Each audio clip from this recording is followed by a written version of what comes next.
hospital, they bought that facility, they own that facility on Sanford Boulevard. So they already had something in mind. Okay, whatever it was, we're gonna get to the bottom of it and we're gonna find out. And then we're gonna see how we can work to keep the hospital in place, or they have to give us something that includes all of these things, including beds and all the other stuff. So that is what we're gonna be having in 2 weeks from now in a conversation. Good date. Is there a date or anything you want to know about? Not this Tuesday, the following Tuesday is the 29th. Yes, on the 29th. And I expect everybody here to be there at Graham School, because we have a lot of questions and we got to hold them accountable. Because like I said, when I asked that question about where else, they said their reply finally was, okay, we got to start somewhere. And my comeback was, why does it always got to start here?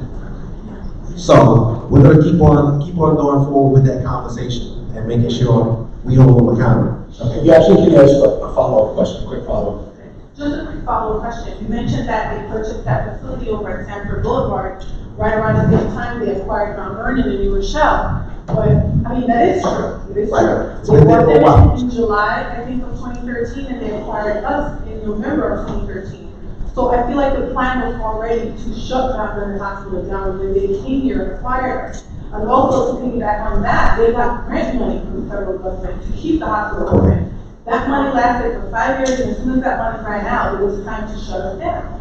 So I just feel like, yes, you're saying, oh, we bought Mount Vernon Hospital, we saved them from going into debt, we saved them from closing, but you didn't do it out of your pockets. You had money that was given to you for that. And they're getting more money from the government as well to do this for this project, which has been committed from already performed. So we know that they have money coming.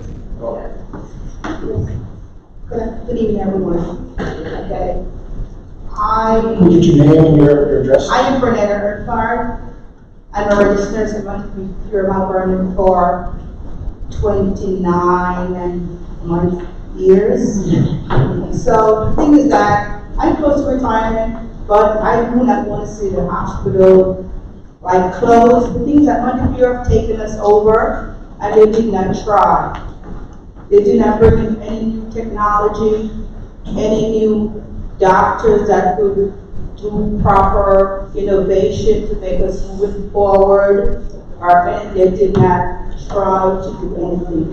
The poor that is for state of the art, when it came there, it was like that. And it keeps going down, no repairs, no anything. And the nurses, what we have to do, we have to sit in our zones to where the patients are, so the patient will not fall, because if we have a one-to-one sitting on the floor with 3 ceiling, no, you're gonna sit with the low lady, so that the low lady do not fall. And we the nurses, we do the care while the ceiling said to watch that. It's so vital that patients do not fall and lose their limbs and lives. Because fall is a major safety issue within not only this hospital, basically. So we are really working and doing our best to do we have done our best work ever, so we know how important it is. But Montefiore did not try with us. When they came in and saw us, they thought we had no voice, or the consequences.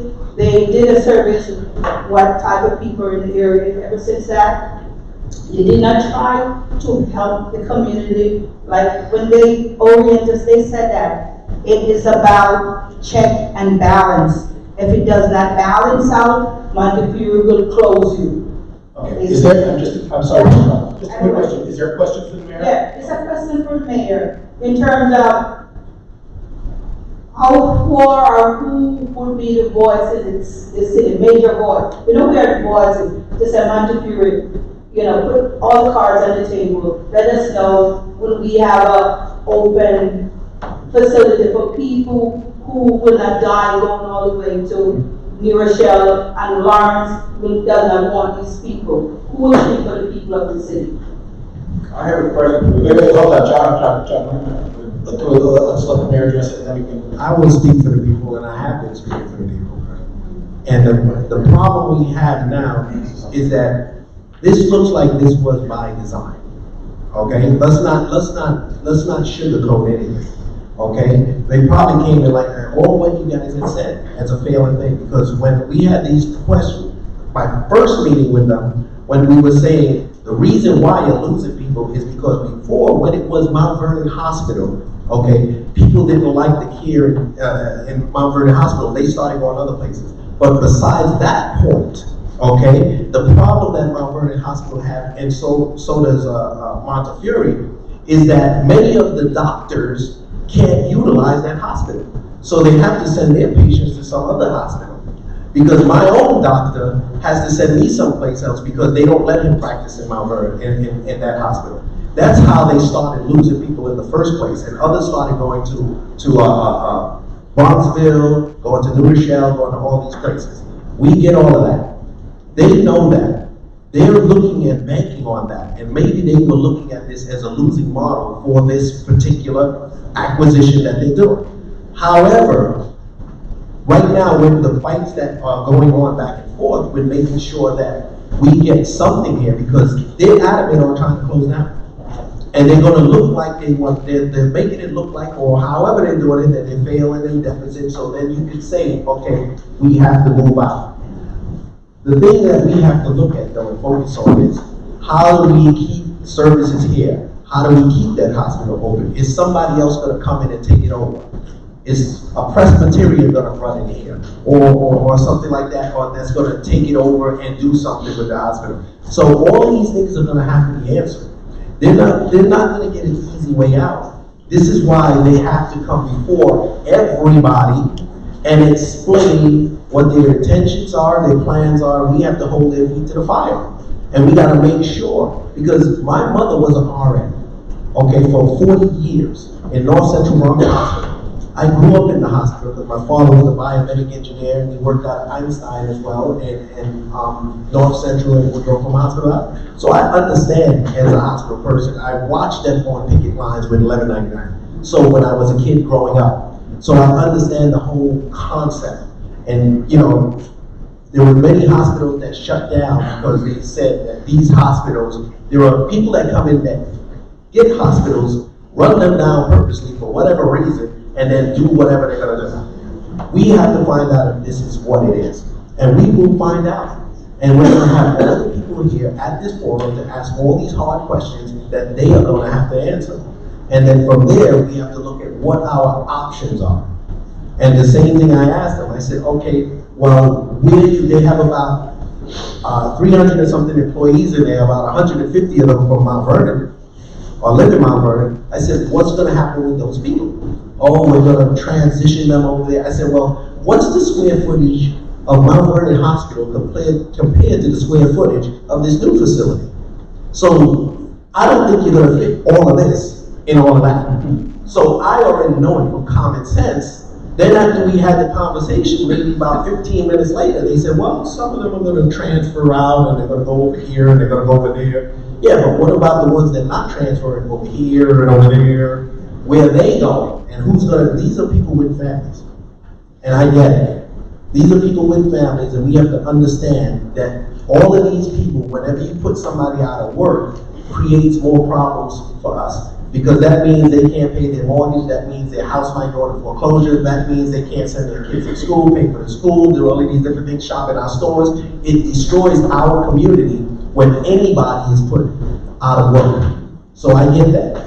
And they have to answer to that, and I want to make sure that they do. I just want to add something. One of the first departments that put out was the maternity department, right? Yeah. Did anyone get the information before Montefiore took them over, how many maternities they were doing per year, the last 2 or 3 years? Because that would be a big help to you. You say, hey, we love having this many women come in. They had the baby here, but once you close the department, you kill all that possible customers. Okay. All right. Next question, Hands? Yeah, it was and they sent it over there. Hands up, anybody have any other questions? Okay, please keep it to a question. We want to as many questions as we can. Thank you. Hi, my name is Marsha. I I am with the New York State Nurses Association. I want to talk a little bit about having the power to change. So first of all, having the power to change the situation. So first of all, it is true that 1199 and New York State Nurses Association members could lose their employment at Montefiore Mount Vernon Hospital. However, because we are a union and because we are powerful, we are going to hold Montefiore's feet to the fire in terms of making sure that not one single person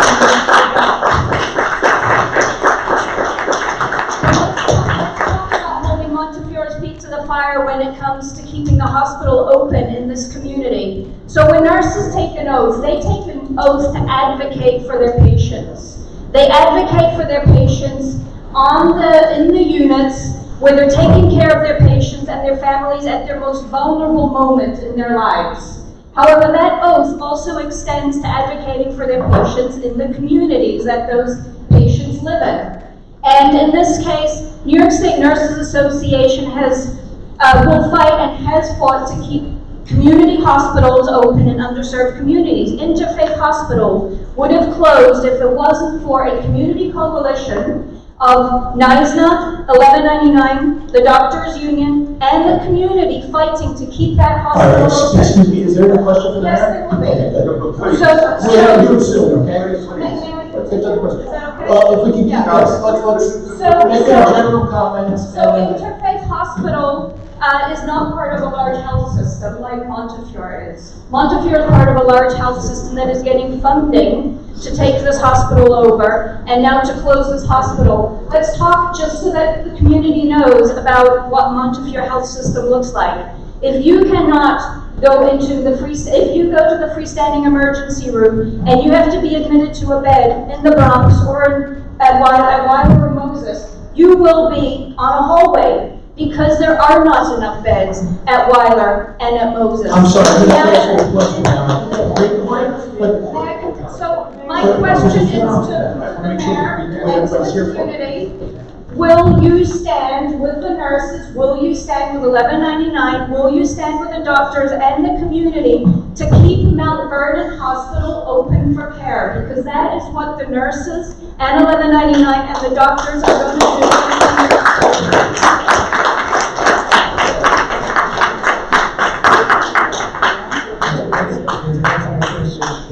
Answer that question in short form? Yes. Okay, we will be there and we will have these conversations going back and forth to make sure that we can find ways to do this. And that is the purpose of having that community forum. And I would like to make sure that you are there and be able to state everything that you just said to them. So this way we can hold them accountable. And then from that conversation, we can find out the best way to tackle this monster.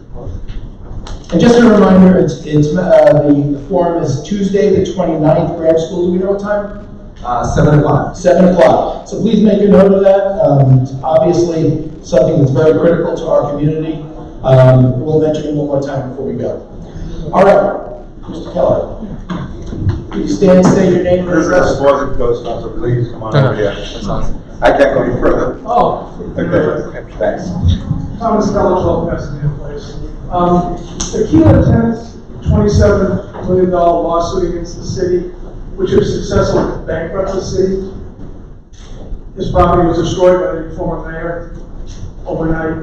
What's happening with that? Okay. We had Keeler tenants come in. I called them and had them come in for a sit-down meeting. That's not the only lawsuit. They have 3 lawsuits. Their whole lawsuits, all of them together, total about $29 million. Okay? We are trying to come up with a solution to solve some of them because one of the main pieces that we had to get over that we're working with our attorneys and their attorneys was with the insurance company. Because the insurance company refuses to pay for anything because they say it's done by the city, vandalism by the mayor. So we are on the hook for that money right now. So what we have to do and what we're leaning towards and looking at is saying, which I said the same thing, the city of Mount Vernon didn't rip down that bubble, he did. basically. Because if we don't do that, and we don't move that way, we are not going to be able to pay the $580,000 that they're requiring right now, plus those lost the damage, which is a smaller suit of about $3 million that is probably going to be due. We are going to lose something. The matter it comes down to is how do we keep it to a minimum? It ain't going to be 27 million because after our conversation, we're looking to keeping that damage. If we can win this with the insurance company, we can keep our limited exposure to only about $300,000. So we're taking it from 29 million down to 300,000. That will be a major win for us. But the conversation is still going on. We are still working at it and still trying to make sure that goes away along with other lawsuits, because right now we owe about $2 million in legal fees to all kind of people that I fired. We didn't even know what they were doing, but they were paid for all over the place, water department, this department, that department. We've since cleaned all of that up, and we know for a fact that we have about, I think it's about 41 or 43 million dollars in outstanding lawsuits brought up from the prior administration. So it's stuff we have to address. We have to be able to eliminate some of them. We were successful because it was higher. We got rid of one $10 million lawsuit. But the challenges continue, but we are going to get through it, and we are going to make sure that we do it without the taxpayers being hurt. So we're focused on it, and we're making it happen. That's good news. Any other questions? If not, I'm going to ask one, Mr. Mayor. Memorial Field. Oh, we do have a question. Right there, one minute.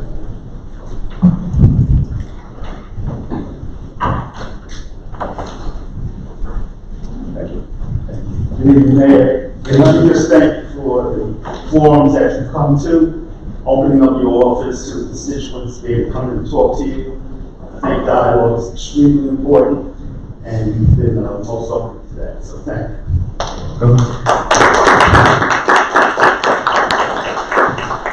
So I don't have a question, but I'd like a commentary, from you if you would. Sure. It's about the comprehensive development plan. We don't seem to have it. There was one that was put out about 10 years ago. I happened to see the finished document. It was a finished document, unbeknownst to a lot of people. Very fancy piece done, color, full color piece, very little information on it. Citizens never had a chance after we contributed to it to either see it or update it.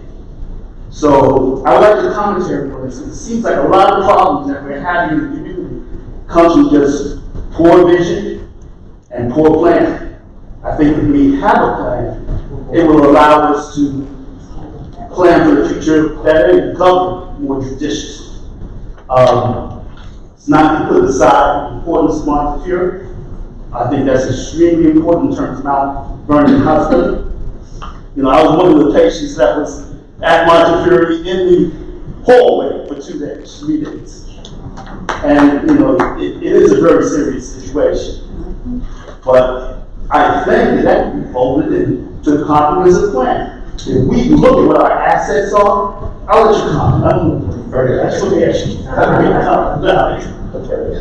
Well, you're right. I remember under the Clinton administration, there was a comprehensive plan that they say wasn't finished, but it was pretty much finished. It was never rolled out because of politics that got in the way. So since then, we have been operating on the no plan, and which doesn't plan to work at all because it's just no plan. But we are looking at completing that plan. We have already, in the budget that we did, hired more people in the planning department to address that situation. However, it's been held up because the salary resolutions have still not been done. So there is still politics going on, and that plan was done back in, I think it was Jeffrey Wilson that did, Williams that did the plan, and it was a brilliant plan. I have the plan home, so I know it was a good plan. We just need to finish that plan and start to focus on what we need to do as a city instead of piecemealing things and dropping things wherever they seem fit. I think it benefits certain developers and some people to make sure that we didn't have a plan so they can drop in housing that we don't want in areas that we don't need. So this has opened up the door for that. And this plan should have been put together, it should have been signed, sealed, delivered, and we should have been operating off of it. Okay, now it's a different time because it's 10 years later. It can use a little tweaking because of the things that we've done, but we have a basis of which to operate from, and it just needs to be completed. And I'm looking at that now, and I'm hoping that gets done. That's great. Can I ask a follow-up question? Sure. I'm just going to philosophically respond to this aspect about we. Sometimes when we're saying we, from your perspective, it seems like it's the administration of City Hall. The we. We have in our midst citizens who have some really strong capabilities. And I don't see a way of getting them engaged and involved at the level that I think that they could be as an asset to the municipality. You're standing on the periphery. We can participate. So I don't like to project things that I'm not willing to do, but I know people who are willing, as I am as a long-term Mount Vernonite. I should have said the shirt to be available to help out. I've sat in some of the planning department sessions, and I would say, not to disparage anybody, but they could use a little tweaking also. Okay, when I say we, my we means we all the time. Because a lot of the things that we have going on now is coming from people that's outside. You know, I see Derrick and Lawrence in the back, and I see Anitra. Okay, they have been working. They're a part of the Charter Revision Board. They've been doing wonderful work in passing things and putting things together to make sure that happens. We just finished putting together economic. We had an economic development round table to bring in more investment into Mount Vernon. And there's a lot of people that sit on that panel, from HSBC's bank all the way to people from the governor's office. So that's all people, and there's some of them that are in this community. So as we go forward, I'm looking at the beautification team, which is a team that I put together. Those are the ones that are working with me to make sure that we clean up our parks, clean up our streets, make sure that we're planting the right trees and not just trees. And looking at a lot of things and identifying the trees that need to come down and all the trees that need to be replaced. You know, those are the same teams that's out there with me looking for, and God forbid, I don't understand how come people chop trees down and leave the stump. So we're on a stump hunt, you know? And we have a team that when they go out, they take pictures of the stumps, send it back, and we send it out to be grinded. Because there are people that had stumps in front of their house for like 7 years, 8 years. It's ridiculous. We've even got people working with us on our signs of mapping the city as well. Going around making sure that they identify and taking pictures and sending back to us where stop signs, where street signs are missing, and all these other signs. That is how we're getting it done so quickly. The reason why I have Tuesdays and Thursdays open to the public is because you're the best people to come in and tell me what needs to be done. And you know, I had a certain person, a woman that came in, I just saw her yesterday over in one of the stores I was in, and she was bragging about how we had that sit down. She sat with me in the office. By the time she spoke to me, and I remember about her street light. By the time she left the office and got home, the street light in front of the house was fixed because I texted out. But it would not get done unless they're telling me what's going on. So this is a partnership.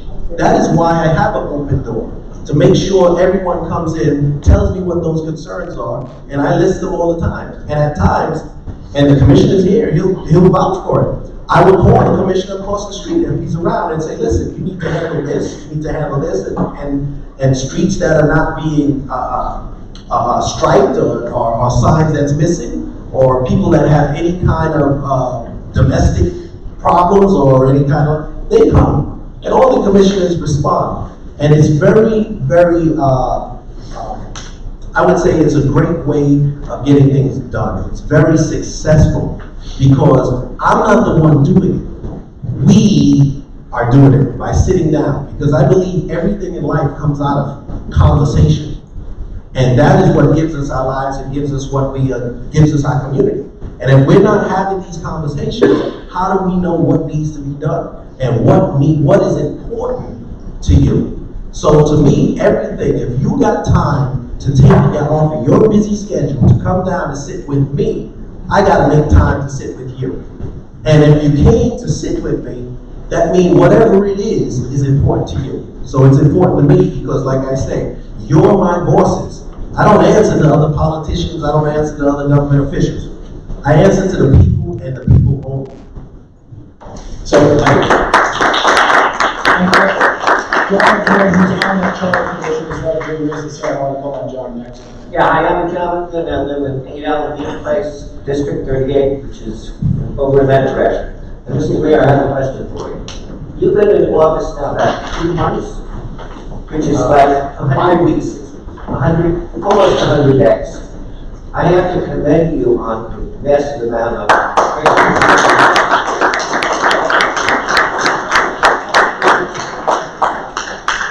there is a charter commission. I think there's actually 4 people here, maybe more. Nita, Derrickson, Peter, and myself. The very first thing, I'm sorry for not mentioning you guys. the very first thing that we tackled is the comprehensive plan. And aware that there's massive waste, redundancy, tons of money that is spent, inventing the wheel. So I appreciate your endorsement of getting this comprehensive plan finally done and operationalized. Thank you very much. I'm just going to your question, I'm just going to add a little bit. We're on the charter commission, 4 of us. The mayor has been very involved with us. We actually have 4 requests that we're trying to, and he's doing a great job helping us, trying to get the city council to look at this, and one of them is the comprehensive plan. To get this really tied up, been a tremendous help to us, and our chairman is here, Derrickson Lawrence, and our commission, and we were actually stonewalled. We were there.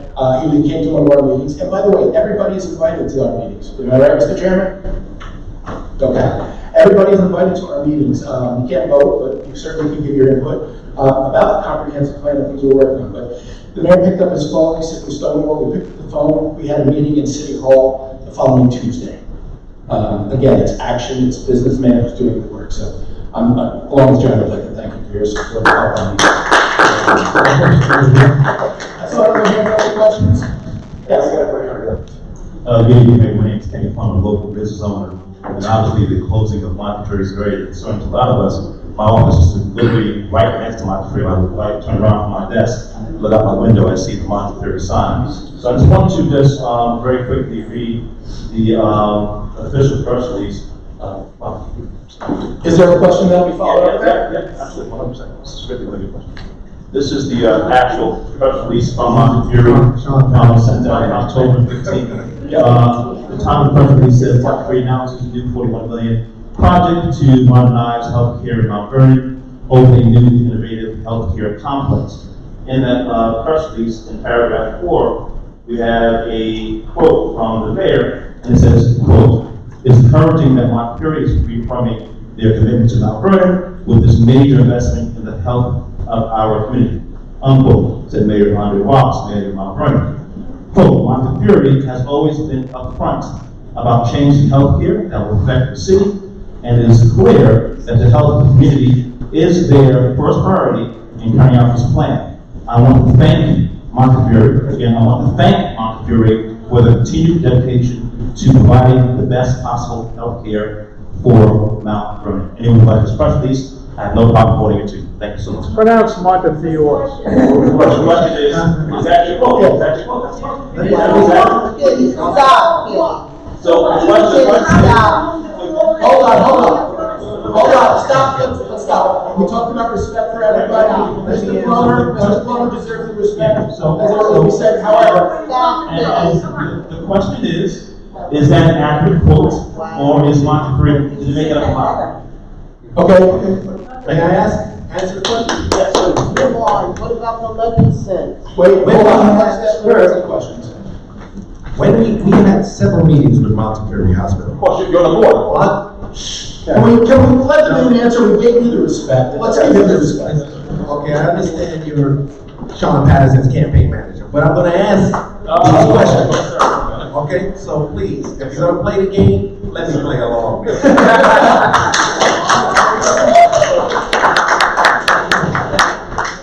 That quote was given a while ago. Because let me explain it to you. Montefiore Hospital is closing down. There is no doubt about it. Period. So unless we have a super fight with them to try to win this, and it's gonna take everybody, the main thing for me was to get a commitment that they would do something to stay here and make sure that something stays in Mount Vernon no matter what. So either we're gonna look at that point where they were saying, and my staff was there, and they'll repeat the same thing they said. They said they're moving out, regardless, okay? And we had that fight, we had that going back and forth bickering for about an hour before they said, okay, well, we're going to try to do this and we're gonna try to move these. Because I've even asked them when they said, we got 121 beds that's not filled, only 20 at a time. I said, then we'll at least put 20 in that facility. So we want to keep the dialogue going to make sure that if it's not going to stay open, they're going to give me everything that's in there over here. That's it. And that's the point. All right, John. I'm gonna bring up 2 points. Point number one, $21 million is coming from the state to Montefiore to help with that hospital. They refused it. Point number two, from day one, before Montefiore took over Mount Vernon, they wanted it. They had to take it because they took sound. It's part of the package, They don't want to take it, Montefiore. So be aware of that you just some of you have And I think it's clear to say we have advocates here where, I think we should all go out on the 29th at Graham School at 7 o'clock and support this effort because it's very important to our community. All right, here, you have a pen, you have a, stand up, your name and where you live. Hi, my name is Eva Bell, and I live on the south side. So, this is what I was thinking. This is a question and a statement. We have to move past politics, established politics. We have to move past this thing where we're walking together, where we attack each other because we're one Mount Vernon. We're one Democratic Party. That's it. We gotta get past this. What the mayor's trying to do, they try to correct things that happened before he even came to office. That's a Clinton thing. That's a Davis thing. It's in our laps. We're trying to do the best that we can. But what you can't do is come up in here and suggest that we're not doing the best that we can. She's running. She's not the mayor. God willing. And God willing, he will continue to be our mayor. Good question. And the question is, on the 29th, when you all get together, and you're there listening, is your objective to try to make a difference for these ladies and figure out ways to bring this, or bring a hospital, or to do something as you were talking about bringing this to grants, or even like the gentleman was saying, get them to accept the money that the state Lady, just a question. Are you willing to try to attempt to have them give them, the gentleman said that they refuse to take the money from the state. So is there a point in time when you can sit down and have the hospital consider or hopefully, I don't know, as actively humanitarian for people's health and safety, so they can take that money to protect the hospital? That conversation has gone on over and over and over in Montefiore. But they have already made up their mind. I see that they have put this together on what they were going to do quite some time ago. So don't be fooled by what Kenny Plummer says and others are saying, because other politicians out there, they're not telling you the truth. And the same person that he's speaking about, that he's representing, Sean Patterson, put out a favoring type of media piece. Matter of fact, I'm going to let you read hers. Read hers. Excuse me. No. Expression statement and then they recognize you for your statement. Yes, Both ways. that's right. According to the article in Lohan, Democratic mayoral candidate Sean Patterson Howard said Montefiore is willing to invest over $60 million in total cost for the new facility on East Sanford Boulevard. Patterson Howard said she has engaged Montefiore on the future of Mount Vernon Hospital. Quote, "Our goal is to bring the most forward-thinking modern medicine to Mount Vernon and the surrounding region and to provide the highest quality of care when and where people in this community need it most. Our new site puts patients first." So because I'm sorry, the quote bounces around. They're probably taking it off Facebook now. It's 20 million more than every other article. So It's 40 million, not 60. So let me just say this to you. Montefiore Hospital, okay? I've been sitting with them for quite some time, with my staff. Since I first got there when I was a council person, arguing about them moving this hospital or closing this hospital. So we've been arguing about this for quite some time. They are adamant about closing down. They have, and the thing I try to explain to people is they're a business. We can't stop them. So if we're saying that, okay, we're gonna do the best to stop them, if we're lucky and we can stop them, what if they close, okay, down the hospital and just decide we're not opening up anything and walk away? So we're going to have to deal with them, speak with them, and try to turn this around as best we can. So that is what I'm telling you, because I'm telling you facts. I'm not telling you all of the messed up confusion that the people that are running for office and politicians want to throw out there to try to get a little bit of TV time. I'm telling you what the facts are and straight up with that. Because I've been sitting in the meeting, people are pretending that they're sitting in the meeting and they're telling you something otherwise. Thank you. Now, can you give us your name and your address? And I think, right. And please keep the speech to a minimum. We want to ask questions. It's a follow-up. Oh, I have a question. It's a follow-up. My name is Robin Mack. I am campaign manager for the Sean Patterson Howard campaign. My address is 642 Locust Street, apartment 4B. Your number, So, right? your number, which is my mother's apartment. I just wanted to clarify it's not her. I live 5 Monroe Drive in the in the town of Poughkeepsie. Thank you. I am the campaign manager for Sean Patterson Howard. And since I've been working on this campaign, I've been living at my mother's house so that I don't have to drive back and forth. Okay, So you're right. Let me be clear, Mr. Mayor, acting mayor. No, There has not been one time during this campaign that I have told anyone anything other than the truth about my residence and about my role on this campaign. So let's be clear, I've only been fair to you. That's fine. To be clear, when the news came to the attention of the Sean Patterson Howard campaign, we reached out to Montefiore. Why? Because there was no clarity around it. It was not clear. There were so many stories being told. So we reached out, we engaged in a conversation with Montefiore. I'm responding. Are you on salary? Because we haven't addressed the question. This is, okay, let's go to your question. What we then did is, just like the acting mayor, we went on a tour.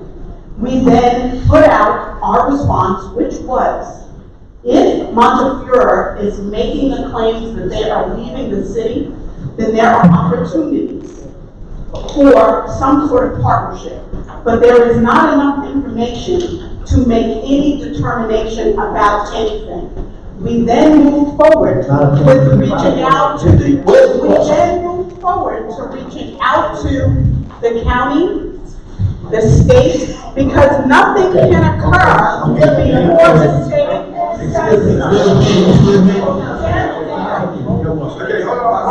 Everyone, please, hold on. Listen, we're all on speeches, give us questions. Hold on,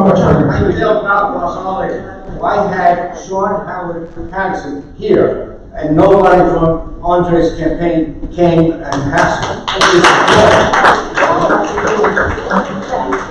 ladies feel like you need this, maybe before November 5th, you bring her with Andre and have a debate, okay? But this is a town hall meeting. We did. Well, we don't want to have this conversation here, Rob and John, we don't have this conversation. Do we have any You had questions? your opportunity, you said your piece without asking a question, those were the rules at the beginning of this. We gave you the courtesy to ask those questions, Mr. Plummer, and you're on salary for this position, I'm sure, so you're doing your job. That's not right to do that here and take up these people's time, who came in through the rain, so you are law, please, your question is, look at your platform is out there, we know you are. We have Oh, let's get Shanice Coleman. I'm sorry, Andre, we have another Andre. Yeah, my name is André Wallace. I'm the other Andre. I was listening to a segment on FiOS News in the morning where the anchor person asked Ms. Patterson a question about how she felt about transparency. And in the question, he says, well, in view of all of the corruption and things that have happened in Mount Vernon in the past, what is your position on transparency? Paraphrasing what I mentioned in response, she actually said, well, Mount Vernon residents don't really want to know what's going on day-to-day expenditures. They just want to know that everything's okay. I think it's different. I actually want to know what's going on with our day-to-day expenditures because for so long, the money's been missing, and missing money has not been accounted for. So my question to you is, what is your position on transparency and opening up the books to Mount Vernon residents so we know what's going on? Okay, that's a good question. I've always been transparent with what's going on, even as I was a council member, which I'm still a council member, but just there for voting purposes.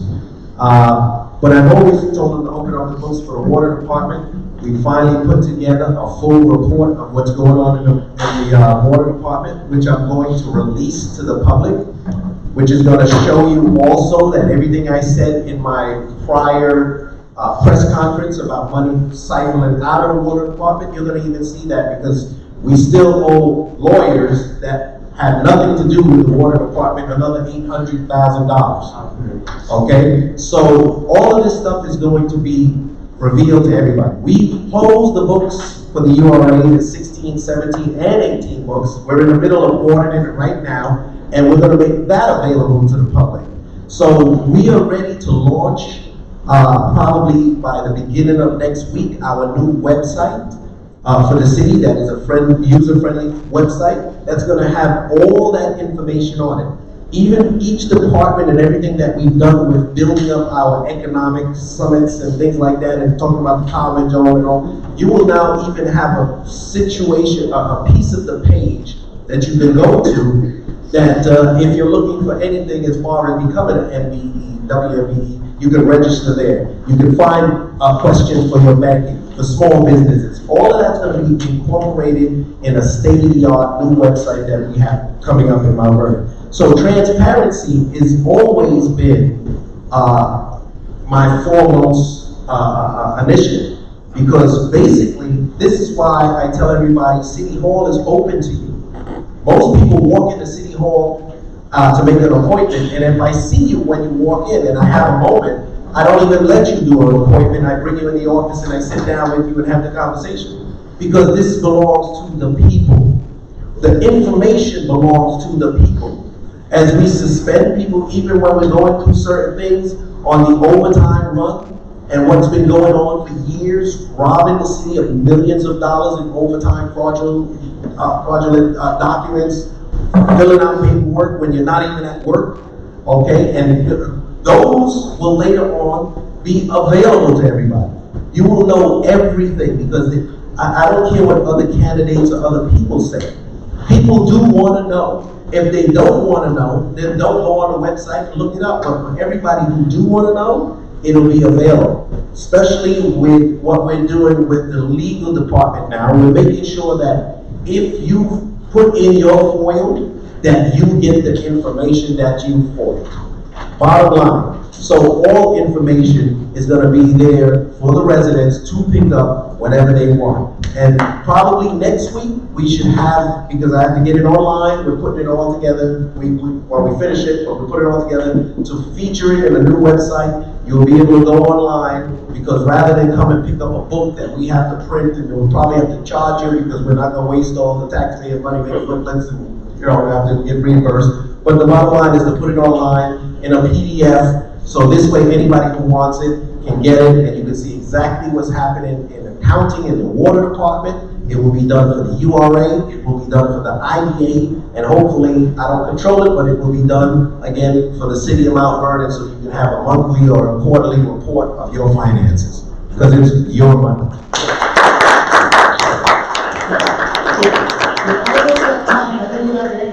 Mr. Mayor, could you stick around for maybe 2 more questions? 2 more questions, guys? Yeah, we have time. A question? Yes. Question. Yes. My name is Sandra, I'm from Montefiore. I just had one quick question. I know there's been, as you said, continuous talk in Montefiore in regards to what they're doing. But my question is, has anyone ever reached out to any of the other hospitals to see if they are interested in coming into Mount Vernon and preserving our hospital? I know Presbyterian took over Lawrence, so I just wanted to ask. That's a very good question. And that is a question that I asked them as well. Because I said, maybe Presbyterian could come in, maybe Columbia could come in, maybe you can expand on your college side, or maybe you can expand on your nursing teaching side and all. Because believe it or not, when I look at the whole situation, this is a problem. And if we're going to keep it real and be real about this situation, this is a problem way before Montefiore got here. We've been losing patients to Lawrence and every place else because of how the care was in the hospital. They've been saying that they were closing down forever. Okay, everybody knows that, but everybody pretends that it's not real. So I'm looking at things from a real standpoint of view. Either somebody's going to come in and buy us, either somebody's going to come in and revamp. I don't know how much more money that the governor is going to put in, but believe me, the governor is involved with this. Okay, and the governor is behind this. So yes, you have to, and I'll tell you this much, other candidates that said they were talking to the governor and all that, if that was the case, why did the governor tell them? Okay, but I know this for a fact. And I'm not going to sugarcoat or hide anything, because if I don't tell you the truth, that is what's going to hurt you, because you won't know how to respond, and you won't know how to adjust in your life. If I was to stand here and say, well, everything is peachy, they're not going anywhere, they're going to be here for the next 20 years. Okay, that doesn't help the nurses if you have to change or have an opportunity to go to another hospital or something else. So we have to be honest and let people be able to understand what is real and what is really happening and what is really going on. But yes, we asked those questions, and all of the questions that I asked, okay, I'm sure all of you are going to ask it at the forum. This is why I made sure I told them, I said, we're going to have a forum, and I want all of you, which was their staff, that I sat with, must have been like 5 at one time, 5 at another, maybe about 10 of them. I said, I want all of them there, and I want those who are from the governor's office there too, and everybody, and we're gonna hash this out. And you are gonna tell the community what you're doing. And that's how we're gonna hold their feet to the fire. Because people could say they're lying to me. Okay, maybe they are. But you know what? I'm gonna prove what I'm saying, because when I have this forum, then they're not only going to be lying to me if they're lying, they're going to be lying to everybody. And that's how we got to do it. And it has to be open dialogue. And this is why I said, these meetings are not going to continue with me going over to the hospital or having these meetings in the Bronx or running around with them, going back and forth with conversation. This conversation needs to happen with the community. And that is what's going to happen. Because it is the community that runs this city. It is the people that we work for. So we have to make sure that you have the opportunity, and full transparency is given to everybody. And everybody who has a question, the question should be answered, and they should leave with an understanding of what's going on. Last question. Don't pull out. I have another here. I'm sorry. We'll come back to you for the last question. You want a few more? Great, was the last question. Okay. Good evening, Mr. Wallace, Mayor Wallace. Good evening, everyone. I've never asked a question in these forums before, but I thought it would be important to speak on behalf of community and youth. I'm Nesta Felix. I actually have an organization in Mount Vernon. I work closely with youth and parents and families in this community. I'm in many of our schools, and so I'm aware of the state of youth bureau budgets, and so because it affects a lot of what I do. As of late this summer, there was an issue with our youth bureau budgets and a lot of cutting of summer youth. There was no money to hire children, and a lot of the children who I had employed, I ended up having to find ways to pay them because they were children I've had from young, and I couldn't send them away. And I've been involved with a lot of different bureaus, White Plains and Yonkers, and just in relation to what's going on in Mount Vernon. One, I actually want to commend you and tell you thank you, because I see that you're doing a lot of work. I do follow you. I haven't been to one of your Tuesday sessions, but I wanted to, just so that you can know what's going on in the community. So I know it's a lot carrying on the weight of a maker. But I do want to know the condition of the budget. I saw that Mount Vernon received $225,000.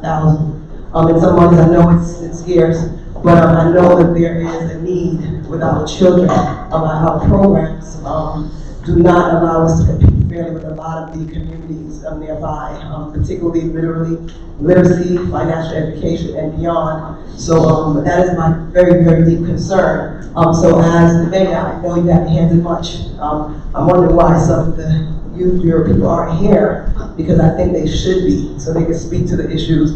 I know them closely. But I would like to know, I know that's something that we should tackle as far as monies that are available, because our youth are so important.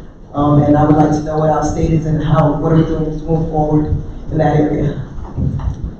Well, as you know, I've been advocating for dollars for youth and different programs. And I'm in talks not only with government, but with private people to do a lot of P3s, which is private-public partnership. I do advocate for the programs that go on at the Dole Center, because I did have conversations about funding for your program as well, and other programs through Senator Bailey. So hopefully you got that. Oh, that's where I got that from, huh? Yes, that's where you got that money from. And I made sure that you got money for the children programs, as well as a lot of other children programs around the city of Mount Vernon. But that's not enough. We know that we have to do more, and this is why we're getting some of the other companies involved who are coming into Mount Vernon. Many people may not know, but Stag, who is now in Wilson Woods, that is renovating to bring their office here, which is going to have 150 employees coming in here, plus they promise to hire folks as well from the community for that. Has also, when I sat down with them in the mayor's conference room and had this discussion, was about putting into the community, and they are willing to build out the facility for after-school children as well. So we are looking at locations now that they're going to get involved with to do these kind of things.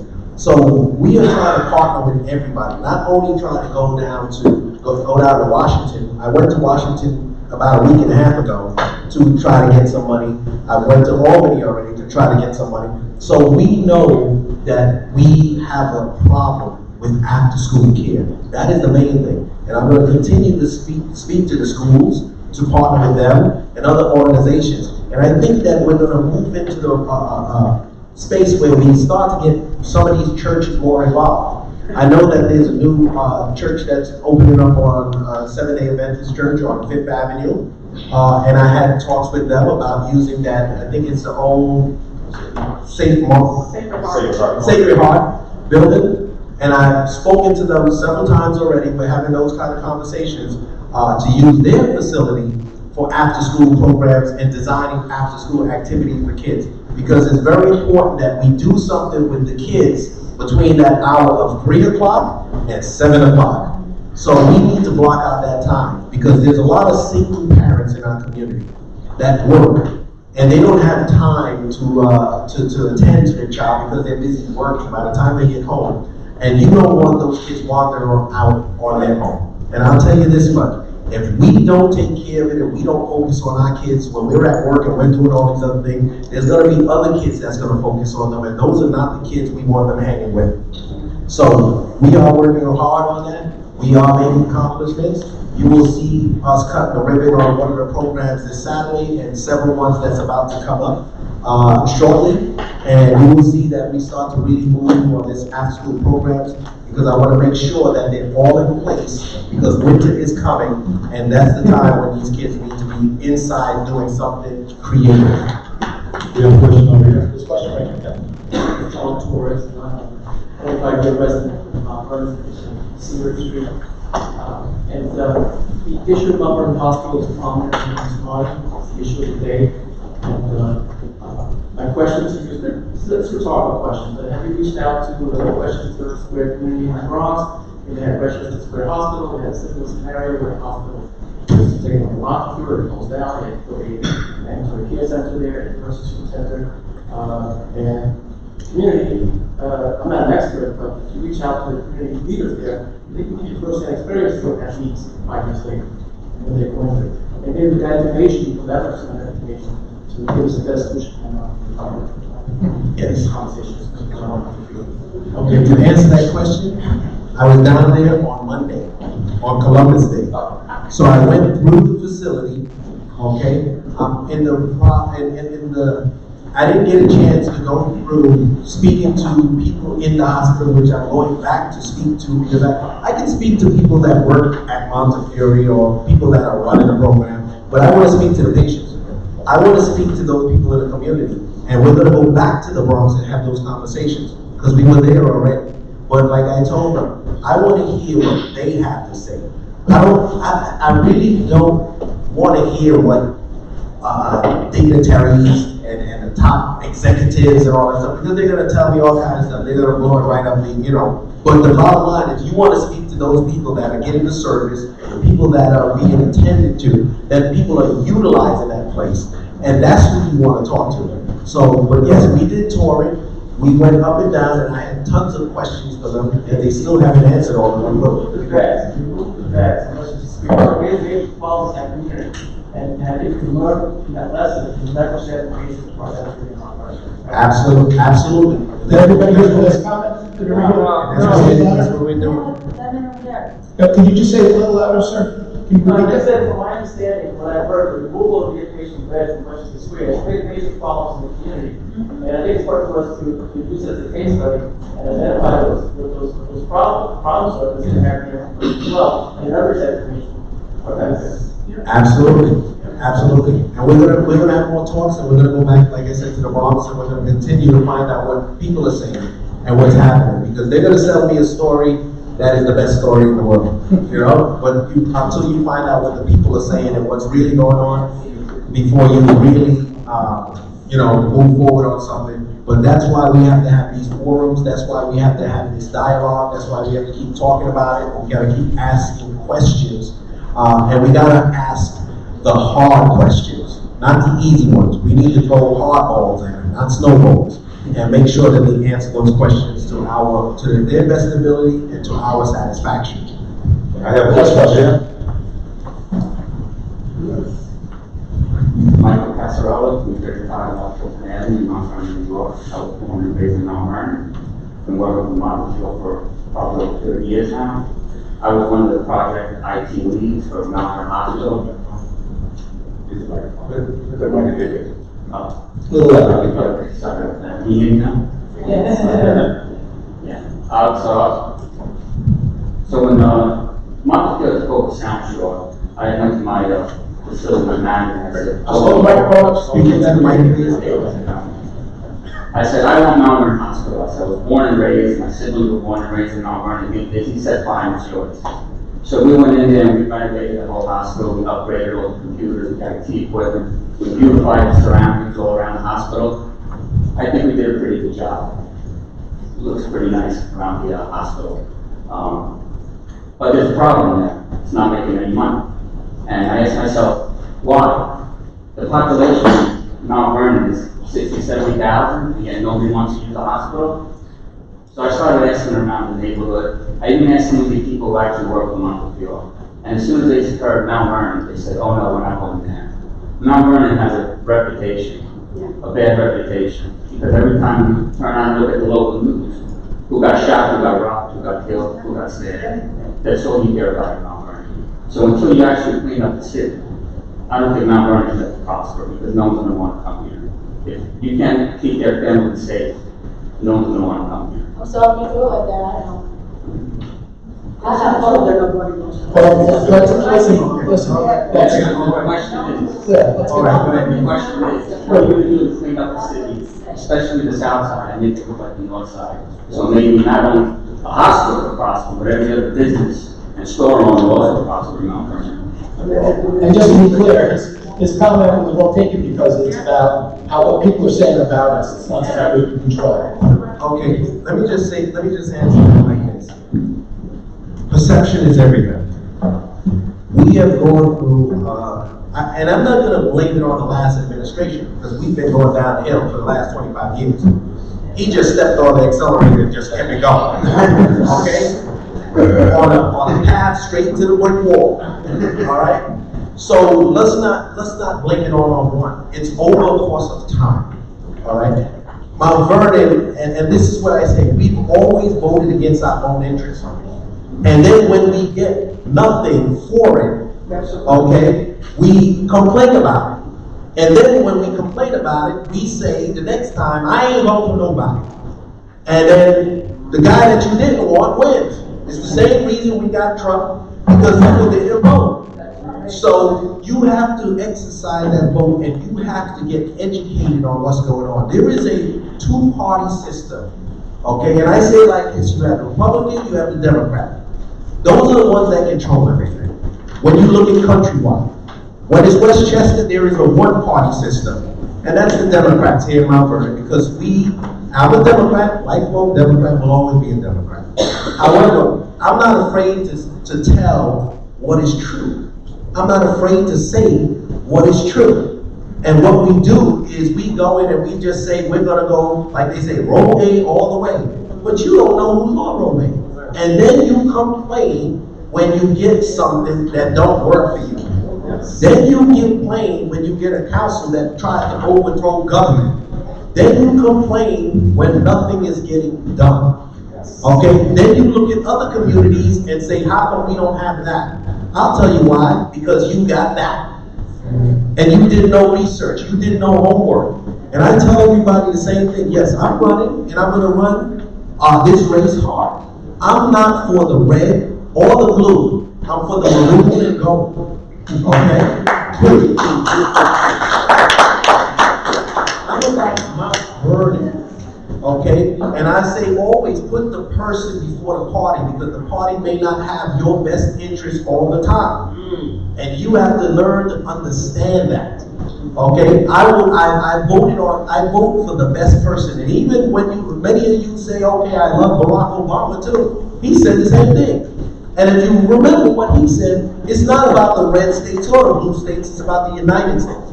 And we need to take more time in focusing on who is getting into office and who you are choosing. Because when you make the wrong choice, you end up with 25 years of decline.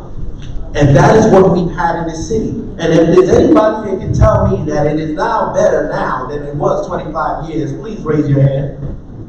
Okay, I don't see any hands raised. Because we know it. But we have nothing or no one to blame but ourselves. Ourselves. And like I said, I'm a Democrat. I am a Democrat. However, we've been in control for the last 25 years.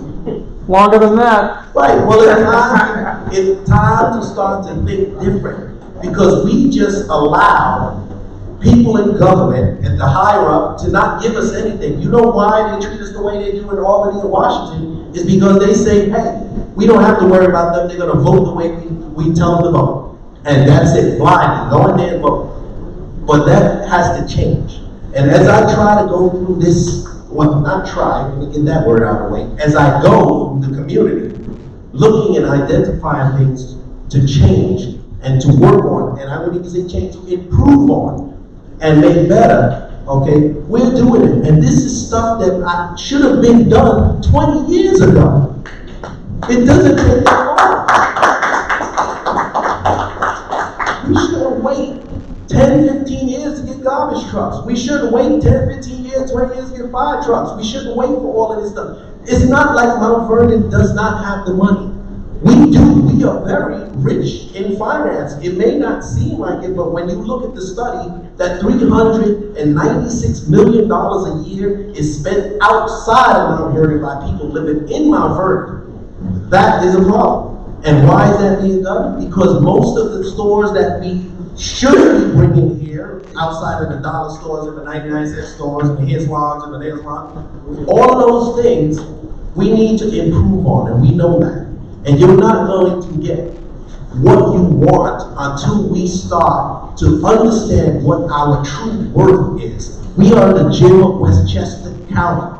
This is why I created that commercial, because I want everybody to see the commercial. I want you to know who you are and who we are as a community, a city, and a family. This is the best piece of property in all of Westchester County. We have to realize that. We have to realize that. This is why I take time to go and take down fences and to plant trees and flowers and all this stuff all around Mount Vernon. We have to be able to do this ourselves. And like I tell all the people on DPW and the staff, and you'll see me out there cutting off the top and working on Memorial Field and doing these other things, because I'm not going to allow anybody to do something that I wouldn't do myself. And when I started doing that, I see how everybody in the community starts to pitch in and to pick up. And that's how it has to happen. It's no one person. We all have to do this together in order to make a greater Mount Vernon, or we're going to lose Mount Vernon. Yes.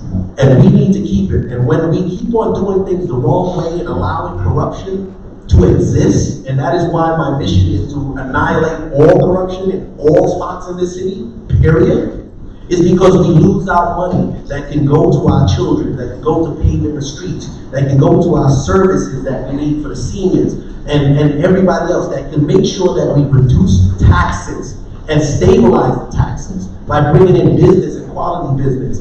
Okay, since I became mayor, I was able to bring in other businesses, including the Starbucks we're going to get down the block that was never going to come here before.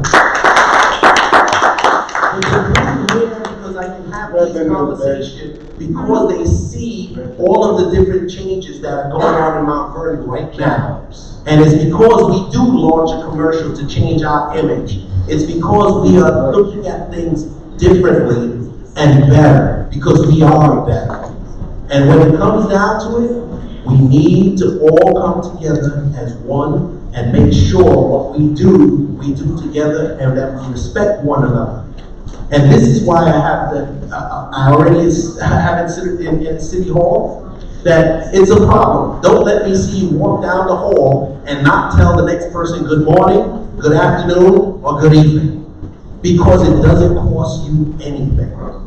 And public service is what they're doing at that job. So you need to make sure that you are respecting everyone that comes in City Hall, and that is the policy, and make sure that they leave empowered and that they feel that they have been valued, that their questions were all answered, and they are validated, and they can go home better than they came in. And that is the mark. And if we continue to do that, people will continue to come to Mount Vernon.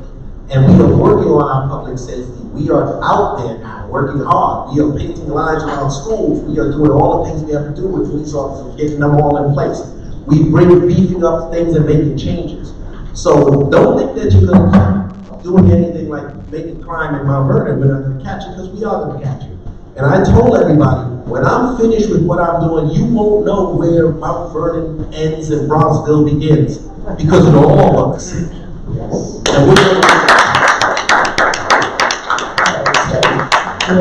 We're way past the time. Thank you for making the extra time for everyone. Before we leave, just a couple of quick things. I don't know if you want to wrap it up. I think we can just say a couple words, but just a couple of housekeeping. First of all, thank you all for coming. The weather is horrible out there, and you made your way. You did, certainly did more beyond your civic duty. I'd like to thank the Cleveland Citizen Society for inviting me to moderate this discussion. Thank you to the mayor for all that he's done, and staying late. We appreciate that. Also, thank you to David Alford, Peter, and the Riverside Chapel. And one last thing, I'm helping a club, the Mount Lebanon Pilates Club, which I'm a member of, is doing.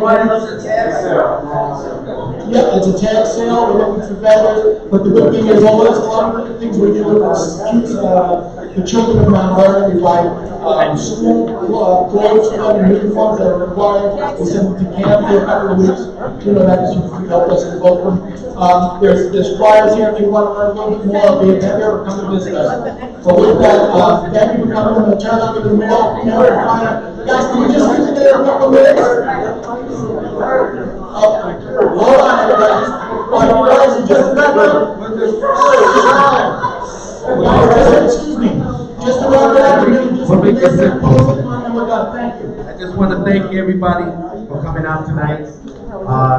To this event. I know the weather's very bad outside, but you took a moment to come out here to hear what we have to say. And I'm glad I was able to answer your questions. If I was not able to answer your questions, you can always come to City Hall. I will sit down with you one-on-one, and I will answer all your questions and your concerns at any time. That Tuesday and Thursday you can come as well.